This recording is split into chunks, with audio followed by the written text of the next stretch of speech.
بڑھ کے مشکل کوئی نہیں تھی. اور امامت کا پہلا فتویٰ بھی کیا کہ سید سجاد اجازت دو ہم خیموں میں جل کر مر جائیں یا خیموں سے باہر نکل آئیں. پہلا فتویٰ امام نے دیا کہ پھوپھی اماں جان کو بچانا واجب ہے، خیموں سے باہر نکلیں. وہ امام کے جس کے بارے میں تاریخ میں ملتا ہے کہ امام کی غیرت کا عالم یہ تھا کہ جب آپ کی والدہ کا انتقال ہو گیا تھا، جناب زینب کا اصرار تھا کہ بھیا میں پالوں گی سید سجاد. جب امام پہنچانے گئے تھے نا بہن کے پاس، تو ایک جملہ کہا تھا، زینب خیال رکھنا میرا بچہ اتنا غیرت مند ہے کہ اس کو کسی کا کھلا ہوا سر برداشت نہیں ہوتا. بہن اگر کوئی کنیز بھی اس کے سامنے کھلے سر آ گئی تو یہ برداشت نہیں کر سکتا. وہ امام تھا اور سربراہ سیدانیہ تھی. آپ جانتے ہیں جب شام غریبہ شب عاشور تھی تو خیموں کا نظام کچھ اس طرح تھا کہ درمیان میں اہل بیت کے مقدسات کے یعنی جو مقدرات عصمت تھے ان کے خیام تھے، ان کے چاروں طرف بنی ہاشم کے خیام تھے گول گھیرے میں، اور باہر سب سے دور اصحاب کے خیام تھے. پوری رات شب عاشور کی امام سجاد کو تیز بخار تھا. کبھی کوئی پھوپھی پہرا دیتی تھی، کبھی کوئی بہن پہرا دیتی تھی، کبھی کوئی ماں پہرا دیتی تھی، کبھی کوئی کنیز پہرا دیتی تھی. امام غش میں تھے. پوری رات امام حسین کے اصحاب عبادت کرتے رہے اور تسبیح و تحلیل کی صدائیں بلند ہوتی رہیں.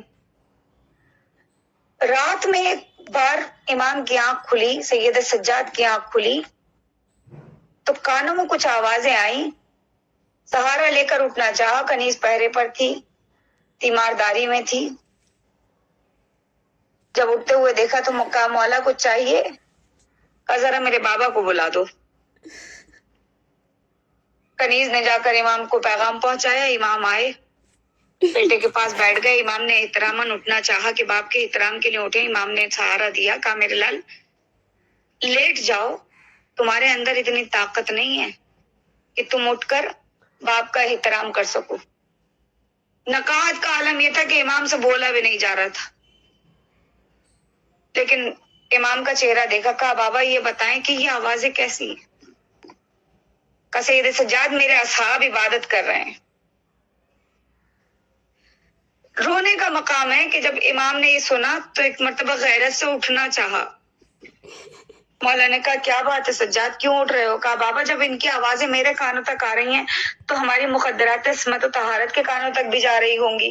بابا میں نہیں چاہتا کہ کسی نامحرم کی آواز بھی ہمارے گھرانے کی خواتین کے کانوں میں جائے یا ان کی آوازیں نامحرموں تک جائیں. بابا آپ اپنے اصحاب کے خیمے کہیں باہر لگا دیں. تاریخ کے جملے جب یہ جملہ سنا نا تو میرے مولا اٹھے، کھڑے ہوئے.